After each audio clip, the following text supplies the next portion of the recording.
Hello there. And hello once again. Hola, Tina. How are you, Agustin? I am really good. I am really good. Keeping Well, busy and but that's what we do. That's that's what we what do. we do. Yes. And so, once again, we are here, the face of a hero. And we want to thank all of you for joining us today. We're going to, I'm all about real talk. So, we're going to have some real talk here today because of so many things that are taking place. Things that we want to know what your thoughts are on this. And I think real quick for those of you who are watching, this is a Face of a Hero show, but it's not, it's about heroes, but then those that we call heroes misbehave and do the no-nos, do the things that they shouldn't, doesn't mean that everyone that's a man and woman in blue are the same. They have to be held accountable also. Oh, for sure. They have to be held accountable. So today we're going to talk about what's happening around our community, what's happening in Memphis, what's happened in Indiana not too long ago, and I don't care to really throw people under the bus. It's just what the favorite phrase is. It is what it is, right? Right. And And so they make the other men in blue, women in blue look bad also. And I'm sure that they don't accept that culture. exactamente. Exactly. And so, what's taken place and off the air, Agustin and I were talking about this Memphis issue that happened. Now I can say black on black, right? That's right. So, is it racism? Is it police brutality? We can't say it's racism completely on this incident because No, the five police officers weren't white, weren't Caucasian. What no, were and they? I What were not they, Agustin? and I saw the attorney that is representing the family of the poor individual that got killed on this, saying that he wants other individuals held accountable for it, and like the prosecutors that are white and everybody else. And he's diverting, and I understand it's what happened here is tragic. It's a tragic.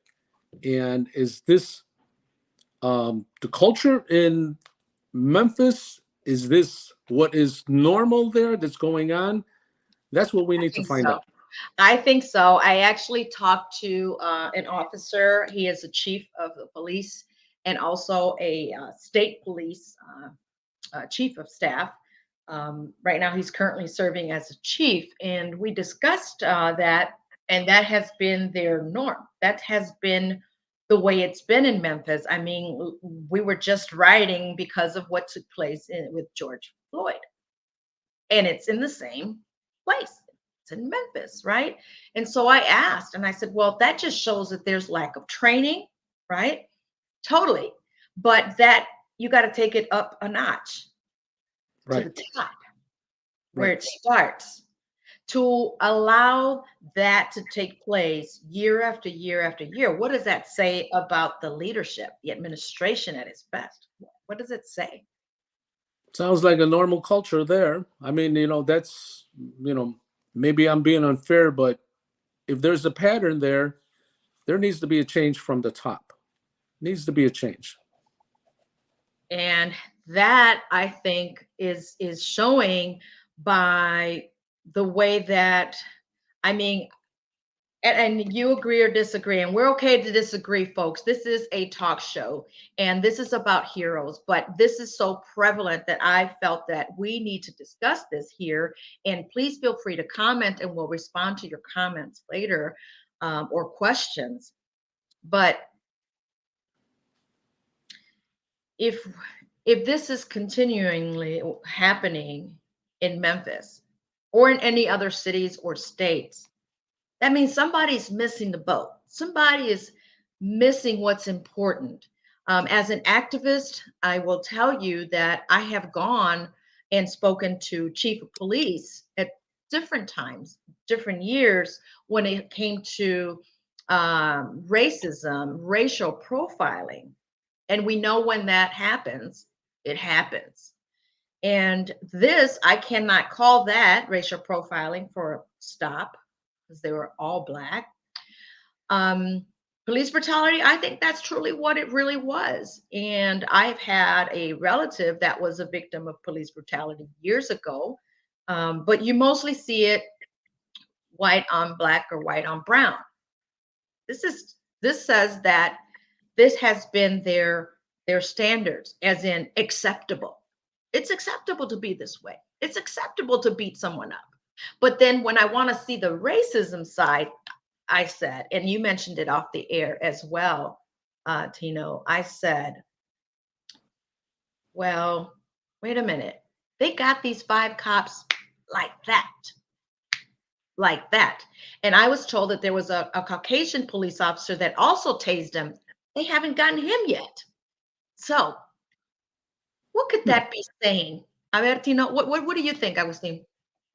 Well, my thoughts on it. First of all, to be honest, I haven't really followed everything. I've been just hearing sound bites here and there. I've been reading different little things. I haven't really gone in depth into what actually happened in that.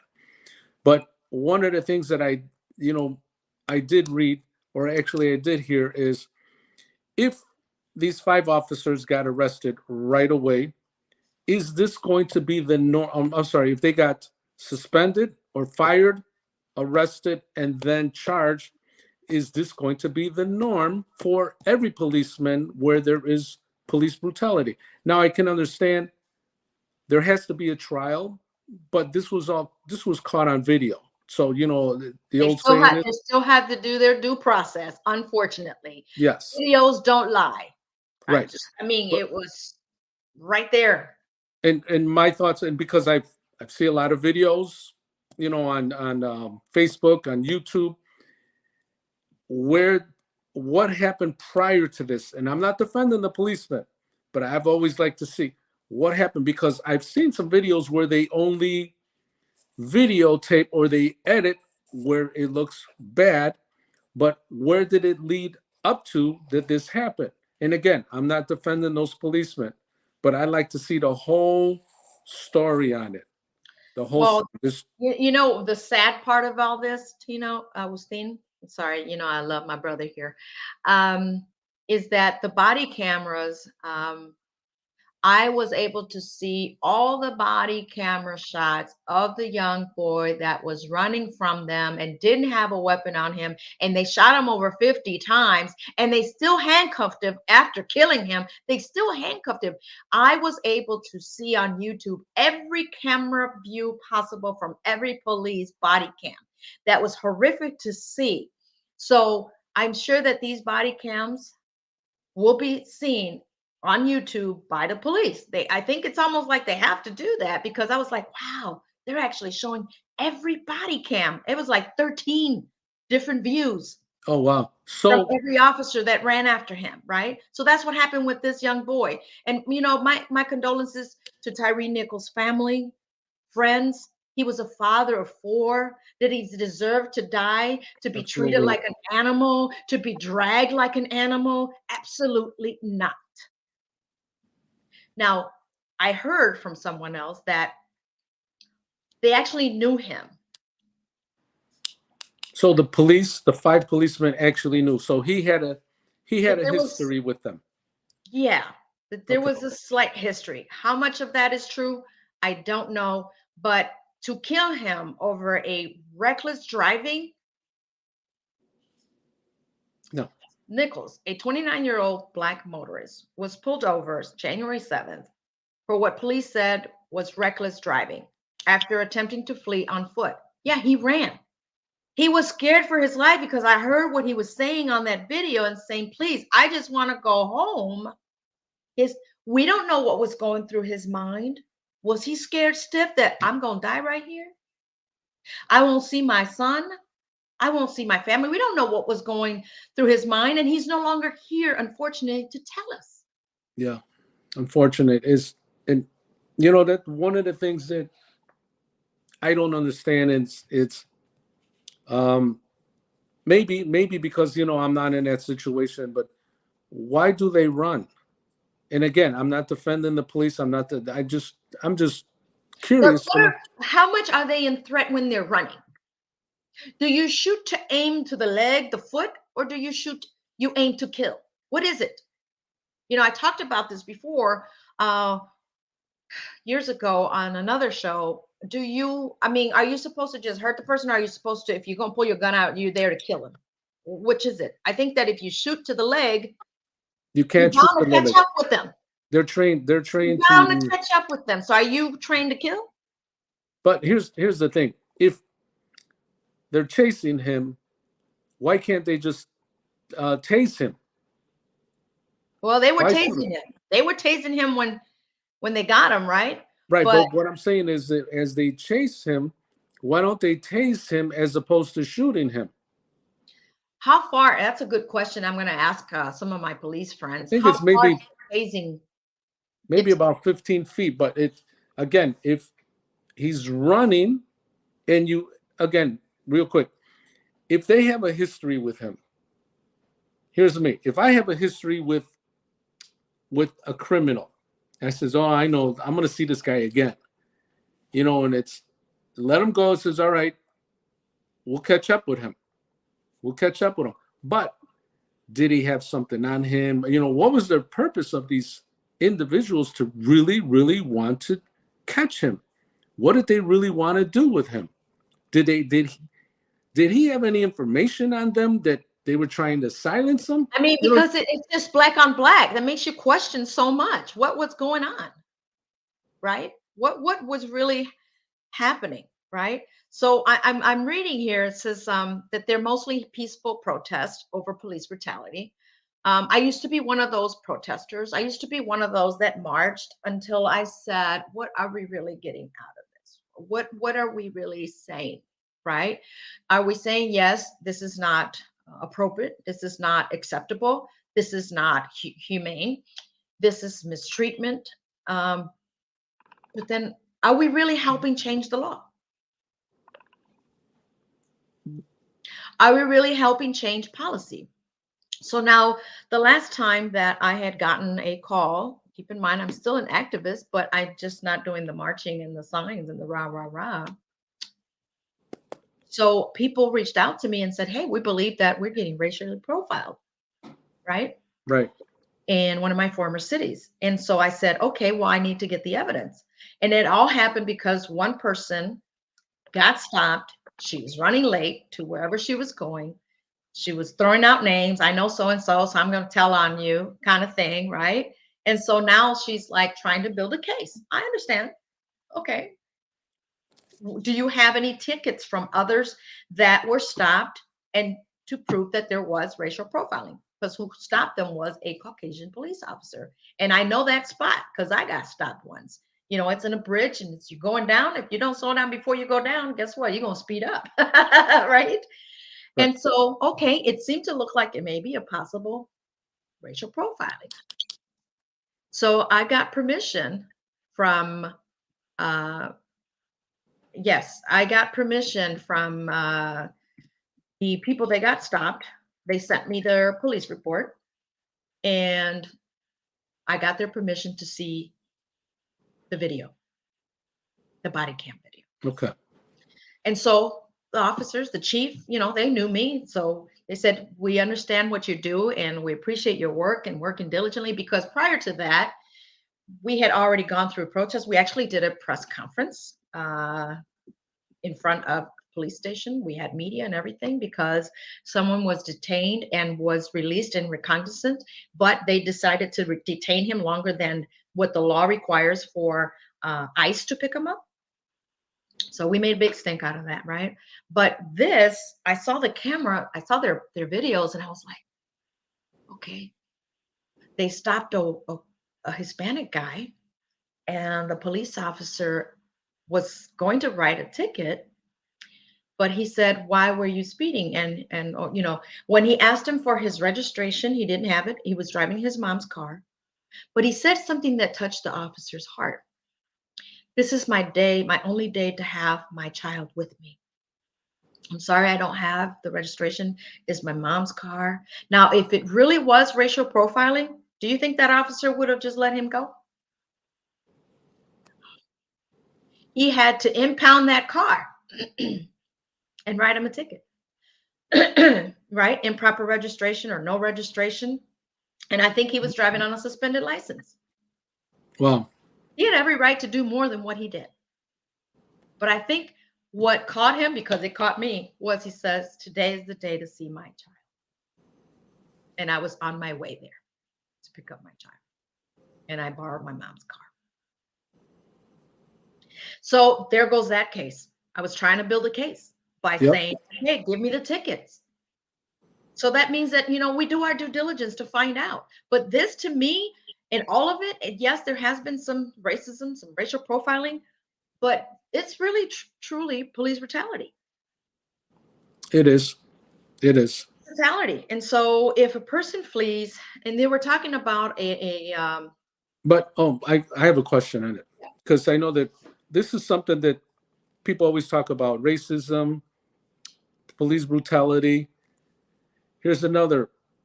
Could it be classism? Mm, Because since it's black on black, I know that I've worked on the near west side here in Chicago, and there is a thing as classism, because you have your well-to-do blacks, and then you have your quote unquote, as they call them, their hood rats. So it was classism. And even, I've talked to a few friends. They said the same thing. It says, it's classism, because sometimes you feel, because you're more educated than they are, and the way they present themselves, the way they have a little they more class, educated, speak. middle class, Exactly. upper class. Mm. That's a good one. That's a good one. So here's what I'm seeing. It says police body cam. And guys, we're only going to be here for a half hour since we did not bring a guest, but I felt that we needed to talk about what's happening and how should we Absolutely. react as community. Should we react like animals? No. Two wrongs don't make a right. And you can't get love out of hate. Okay. Hate with hate, there's That's no right. love there. And I'm not here to cause division. I can speak for me. You, Yes. if you feel the same, that's great. But it says that police body cam video shows a violent arrest. Police said on January 8th that Nichols was taken into custody after a traffic stop that involved two confrontations with officers. During the initial confrontation, Nichols fled the scene of the traffic stop, police said. Following the arrest, Nichols then complained about shortness of breath, according to authorities, and was taken to the hospital in critical condition, where he died on January 10th. What does the video say? Police may say all they want, but what does the video say? What is it showing? That shows like a beatdown. They violently beat him. So you just said that he had two confrontations with these same policemen in that same time span. Says that this is what police said Of the next course. day, January 8th, that Nichols was taken into custody after a traffic stop that involved two confrontations with officers. And during that confrontation, Nichols fled the scene of the traffic stop. At And what then point? I'm sorry. following the arrest, they said he complained of shortness of breath. Those videos show, I don't care if you need an ambulance, because I counted the minutes, longer than 15 minutes. An ambulance should have shown up within 5 to 10 minutes if they really cared If they if for they his called, well-being. if they called, Exactly. That's a good question. But I'm sure everything is on record. yes. Everything is on record. So as the family has been saying, is that the police beat him so severely that he was unrecognizable. And Oh I wow. saw the picture. I saw his picture. And it's just horrific to see. And I was like, why do we keep sharing these videos? What about the family? Well, I think the family, and I may be wrong, but from what I'm hearing is that they're actually the ones to say to put it out there, to show proof that it was the police, not their Right. son, not And their they, father. yeah, they wanted to show how horrific these police officers treated their sibling. You kill one of your own, people. That's really what it was. You killed one of your own. What happened to my brother's keeper? You can see in that video that he was dragged. He was kicked. He was punched. Being tased is nothing compared to what this child of God went through. And Exactly. I saw him barely moving in those videos. It was kind of dark, but you can see them dragging him like a freaking animal. But yet, we respect animals more than we respect human We beings. sure We have do. a problem here, people. We sure do. I mean, just to rescue a cat from a tree, God we forbid you become, touch. God forbid you touch somebody's dog. you're going to jail. You're That's being it. fined. I'm going to sue you because you killed my dog. Yes, I understand, people. My respects to animals. I don't care for them, but I don't disrespect them. I don't hurt them. I just rather not have animals around me. But I'm not going to respect an animal more than I'm going to respect a human being. Right. That was somebody's father, somebody's son, somebody's uncle, somebody's brother, somebody's friend, somebody's coworker. And how many more does it gonna take? Senseless killing. How many more is it gonna take? And you know, my respects to you, men and women in blue, because I love you and I know some of you personally. You're great with me, and we have a great rapport and good relationships. And I want to continue that. So instead of bringing hate out of this, instead of being angry out of this, yeah, it hurts to see that, right? Watch and pray. But I said, there's training needed here. From the I top. always, yeah, from the top down. And I always said there should be a psychological evaluation every year to see where they're at, to see what their heart is feeling, because there's a heart problem, people. I'm just curious to see if any of these individuals had any military behind them. Have they served? Because I know that some of them they still have that in them that they think that they're dealing with the enemy. Oh, and the enemy is working at his best right now. It is a spiritual warfare, but to hear his screaming as a mom, I just couldn't bear the thought that being my son. Now, let's switch it up a notch. It's we've been into the show 22 minutes already, and we are limiting our time, and we are coming on every Thursday. What time, Tino? 8 o'clock, 8 p.m. Central That's Standard. 8 o'clock every Thursday. Face of a Hero. We're going to bring some heroes. I've been talking to them, just scheduling to bring them on because they're busy people being heroes. Hey, doing what they're supposed to do. Well, not too long ago, a video was shared to me. Actually, it was shared to me yesterday that an incident took place in Indiana, in Lake County. And it was a stop. A stop. Not sure exactly what kind of stop it was, but it was a stop. And so these two officers, Lake County Sheriff officers, stopped him, but they thought he wasn't going to stop because he continued. According to the video, it shows, and if you know who that family is, it was a father, son, and grandson at a stop from the Lake County Sheriff. Not sure where, but I'd like to talk to the family because we're going to get some media involved. Because if we don't call out the enemy, if we don't call out what's wrong, see, we can't just be spectators as we see a lot, right? We see a Right. lot of spectators. Let's get our phone out. No, you call somebody. And I was wondering if anybody was witnessing the beating of this young man actually called for a sheriff, someone up there to come and witness this Absolutely. and pull his men away from this young man, pull them away to show that there was no just cause to do that to him. So when I saw this officer, Caucasian officer, actually yanked this man out of his car, a regular stop. Oh, but we thought you were fleeing. He says, "Sir, I was trying to make sure I made a safe stop. You didn't see the bus in front of me?" I saw the one thing that was wrong right away, and I shared the video to a chief of police, and he too agreed with me. That went wrong. And for the sheriffs to agree that that is the right, appropriate behavior, that is also wrong. That is also wrong. He asked, "Why are you asking? Why are you pulling me out? I mean, he threatened him. If you don't get out of your car, I'm going to yank you out. Well, he actually did. Wow. Over a stop. You know, we've used the badge and it got to our head.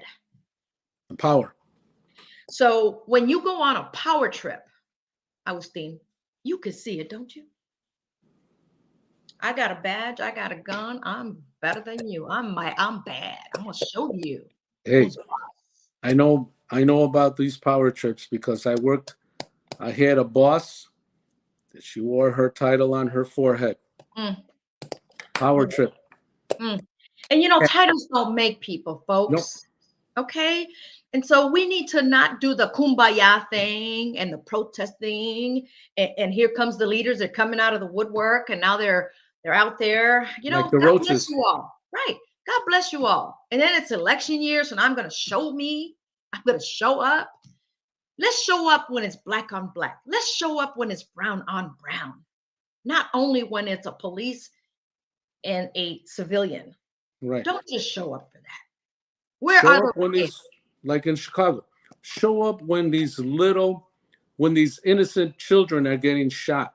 Show up for that. Make a statement on that. Especially here in Chicago, we're getting a lot of another child got shot. I mean, it's like an every weekend thing. A child gets shot. And And we're losing, yeah. And I think by not supporting that or being there to say, we need to stop killing ourselves. We need to come together as brothers and sisters. That when Black and brown communities come together, that is such a strong, powerful force to bring peace and love among each other. And not let me stir up some more anger. We're already angry. That's why we're killing people, because we're angry. It's a heart problem. yep, Spiritual being, it's a spiritual problem and a heart problem. And so how do we solve this, folks? For those that are watching this show, ask yourself, how can I be part of the problem, or how am I part of the problem? Because if you're a spectator, you are part of the problem. right. So the question should be, what do we need to do to make it better? How can we be part of a solution and not the problem? Because a lot I've seen, and you tell us, Agustin, if you've seen it too, when you see something and you don't do anything about it. That's the billion-dollar question. How do we how do we fix this? And Let's get my involved. Let's my get involved. personal thing is my personal, let's say, my personal feeling on this, it begins at home. Begins at Don't home. stir it up at home, man. Let me tell you, I'm teaching my daughter to be a fighter. I'm not going to put up with nobody's mess. So I saw a video of a child beating up on her teacher, and got in her face and said, "You're not my mother, and you can't tell me what to do." And I've experienced people like that in my grammar school, in my middle school, Oh and, yeah. and I've experienced that. So when I see a parent do the same thing, I said, that's where they get it from. That's their educator. A parent, we are the first educators. That's right. It starts at home, it starts here, it gets here, and it comes out here, and then it ends up here. Well, you cannot bring peace out of hate. No, no. It's give you I'm gonna take you back to when I was in grammar school. I misbehaved. They called my father. My father came to the school. In the principal's office, he took off his belt and he spanked me. Oh, that was the day the parents would say, wait, don't spank them until I get there. They come in with their belt and they'll whoop their butt in front of the classes. And That's had it. me apologize. And did that work? Absolutely. I Now never it's wanted child my father to come back to school again. now it's child abuse. And it was, Look, and honest to God, um, it was my fault. And I'm gonna admit it. It was my fault. I was misbehaving. But now these kids, because they're not taught right at home, they said, "Oh, they're just picking on me," or this. And I get it. Yes, you do get picked on sometimes. But how if you're not respecting your teacher, if you're not respecting, um, not even the teacher, let's say if it's the staff at school or whatever, in reality, whose fault is it then? Mm. If you have no respect. That we've So, lost that, and that's the reason for this show, to gain back the empathy and the respect, mainly for our men and women in blue, because I get it. It enrages you to see someone getting hurt and killed by an officer who should be there to serve and protect. But that doesn't mean that everybody does that, that everybody is like that. There are men and women in blue that actually love their community and oh they yeah, would give up their life for their community. yep. So this isn't a problem that happens daily. Yes, it happens. One is too many times. But again, we really have to pay attention to where the crime is really happening. Black on black, brown on. And also, to defend the men in blue, if again, it's probably like 3% that between the 3 and 1% that are the bad ones. But if you adhere to what they say, you get pulled over, and first thing I do is take my driver's license, my license out, because I know 7 out of 10 times, if I didn't do anything wrong, they're going to let me go. But why am I going to escalate something that is nothing? Right, but it doesn't always lead from escalation. That stop that I saw out here in Lake County, Indiana. No, that's what I'm saying. I'm saying that 7 out of 10 times, they will let you go. But you got those 3% right there that you got some bad cops, and that's either the 1 or the 3% that are bad Right. that they And want. if we keep allowing that type of behavior to go in that police force and you don't do something about it, then you too are part of the problem. So my solution is better training for your men and women in blue. Psychological evaluations. We're not violating anything, although if the law says that we are, by doing a psychological evaluation every year, because as you guys have seen our interviews, you've heard the stories, the horrific stories that they too go through, that they live and they have nightmares and all that. They go through stuff, man. They witness horrific things, from a child being burnt to someone coming out of a car all dismembered and everything. Okay, they go through things. They're human beings. They have a heart, they have a mind, and they can't always go cold and never feel. So they need to. And you heard Officer was that Major Jerry Williams that we brought on the last time, what he said, and he encourages down from the top going down to get help. Absolutely. To get help. That doesn't make you less of a man. You got issues up here, and now you're going to take it out in the community. And because let's just say that I did something and you stopped me and you happen to find out who I am and you don't like me, and I was messing with your boyfriend or girlfriend, and now I'm going to get a beat down. So you're using that you already had in you, and forget that you're supposed to also abide by the law. When I see a law enforcement officer violate the law and they get away with it, and they're supposed to actually not just make sure that we abide by the law, but I think they need to be held accountable too. I think so too. I mean, they're not above the law. They're there to enforce the law, but they have to abide by the law themselves. That's right. That's right. That's right. And so we want to keep bringing heroes here. Our time is up, Agustin. I know that we can continue to talk on, but I just, Already? yeah, I got things to do, places to go, too. But you know what? Stay tuned for more. And, Yes, thank you for following me on social media platform. I'm here to be the voice that feel that they don't have a voice. But when I'm at the table, you all have a voice. I'm there to represent the Latino community as an advocate. But most of all, we want to make sure that there's fairness, that there is equality, that there is good treatment, integrity, and dignity, and not be treated like animals, because we're all human beings and we're all going to pay for what we do here on earth. Let me tell you, because what you reap, you will sow, right? absolutely. So tell everybody when do we come on, and if you guys see on the bottom of the screen, that's our Yes. website, that's our phone number. Come and see us every Thursday at 8 p.m. Central Standard Time. And we want to hear your thoughts. We want to hear your comments. We want to hear your voice. Call us. Reach out to us, thefaceofahero.com, 773-809-0106. Yes. And Follow us on Facebook. Yes, right? follow us on Facebook, Yes. and send us somebody, a hero. Somebody that you feel is a hero, whether they're in the medical field, whether they're in red, whether they're in blue. Um, but we Or want to just hear their someone, stories. yeah, or just someone in the community out there that's done something that's heroic. Yes, I'm actually going to reach out to someone that was part of the 911, the 9/11 day that was in the Twin Towers, and she truly has a powerful story. So I'm reaching out to her to bring her on and hear her story. It doesn't have to be 9/11 day to talk about 9/11. It's just a hero that was out there to save lives, that was there yes, and said, I'm not going to just run. I'm going to run to it and help save lives. So thank you for watching The Face of a Hero. Subscribe to our YouTube channel. And of yes. course, EBE is here for you. And ¿quién más aquí? Agustin.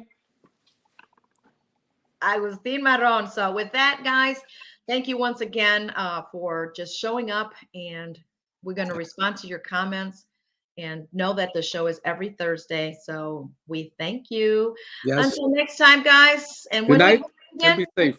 Yeah. And when are we coming back again? Thursday evening, 8 p.m. Central Standard Time. All right, Every guys. Thursday, come and see us. That's right. And so we got to go. We got places to see That's and right. people to go and, people to see, places to go. And we just got to stay prayed up. We got to stay, do the good, sow a good seed, help a neighbor, help somebody in need, because it's not really about us. It's about how can we be the change that we want to see.